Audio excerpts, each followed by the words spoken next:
Hello বন্ধুরা, আজকে আমার রান্না করে দেখাচ্ছি তেলাপিয়া মাছ কীভাবে রান্না করতে হয়। আর ছোট আলু দিয়ে রান্না করব, লাল আলু দিয়ে প্রেশার কুকারে ছিটি দিয়ে দেবো এটাকে 2-3টা। তারপরে দেখুন মাছগুলোকে লবণ হলুদ দিয়ে মেখে আমি ভেজে নামিয়ে নিচ্ছি।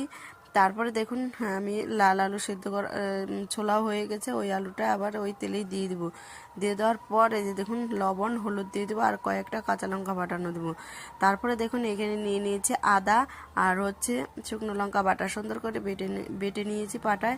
আর তারপরে সুন্দর করে এটা সবজিটাকে কষিয়ে নেবো। কষিয়ে নেওয়ার পরে দিয়ে দিব জলটা যখন ফুটবে তখন দিয়ে দিব ধনে এর বাটা দিয়ে সুন্দর করে নেড়ে চেড়ে নেবো। ভিডিওটা ভালো লাগলে অবশ্যই সাবস্ক্রাইব লাইক করে পাশে থাকবেন। তারপরে দিয়ে দেবো মাছগুলো একটু নেড়ে চেড়ে তারপরে এটাকে আমি নামিয়ে ফেলবো। ফোড়ন দেবো বলে আবার কড়াইটা পরিষ্কার করে নিয়েছি, তেল দিয়ে দিলাম, দিয়ে দিব জিরা ফোড়ন। তারপরে তরকারিটা আমি ঢেলে দেবো। এখানে দিয়ে দিয়েছি গরম মশলা বাটা আর